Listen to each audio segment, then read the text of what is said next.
Welcome back. I'm here with Anita Gaffney from the Stratford Festival. Anita, thank you so much for joining me. Thanks, Peter. Great to see you. I know we're into September. Tell me about the theme of new beginnings and how that came about. Well, it feels like 2022 is a new beginning. We've all been through a heck of a lot in the last couple of years, and I think we're coming to everything in our lives in a new way. And so it seemed like just the right theme, the idea of new beginnings. People coming back to the theater, a number of the plays really lean into the idea of new beginnings, and also really new, fresh approaches to all of the plays in the 2022 playbill. So it seemed timely, and also a wonderful connector for the plays.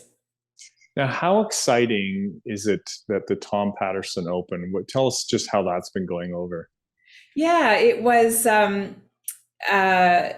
quite something to put the brakes on the project in the spring of 2020, and we were hoping to open it that year. So we like to call her Sleeping Beauty, that she was waiting for her close-up over the last 2 years, and finally we were able to officially open in the spring of 2022. The season there has quite a range from Richard III to All's Well That Ends Well and Death and the King's Horseman. So three really different plays and really different uses of the theater.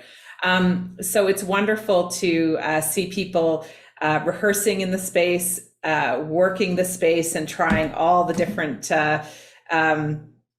wonderful ways that the building can be used.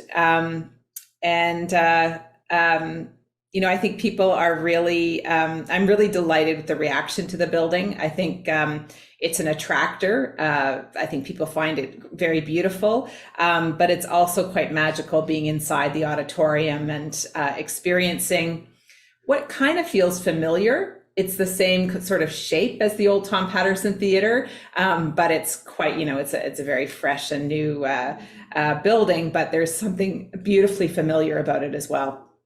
Well, I'm supposed to be impartial, but I literally cried the first time I went in there. I was so happy for our community as well. Yes. Anita, tell me how you got Chicago here in Stratford. Well, this was something that was in our playbill in 2020, and it's really difficult to get the rights to Chicago because the rights holder want most productions to be a version of what's on Broadway right now. It's directed for a proscenium arch theater. It's been, I think it was the late 90s when this production that's on Broadway first opened. And that's what you'll see touring shows. You'll see that in London. You'll see that in New York. And so we made the pitch to the rights holders that we have this beautiful thrust stage, very different than a proscenium arch. We have Donna Fior directing and choreographing it. So with this combination, let our artists take this wonderful work and provide a brand new interpretation. So I think based on Donna's reputation, based on the festival's reputation, and also the concept of this very different stage needing a different approach, we were successful at getting the rights. And it is a fabulous production. It just is. I prescribe it weekly for people. It's a great way to dust out the cobwebs, and I feel like I lose 10 pounds after I watch it. I was going to say the same thing, actually. It's funny. I loved it. Okay, Richard III, 70th anniversary. Did Richard III, was it not one of the first plays that Stratford did? And is that the connection of bringing it back? Yeah, so both Richard III and All's Well That Ends Well opened the festival in 1953. So that was, those two plays were intended to be in our 2020 season. So those are two that have been brought forward into this current year. So it's a nice allusion back to those first days, but they are very fresh new productions.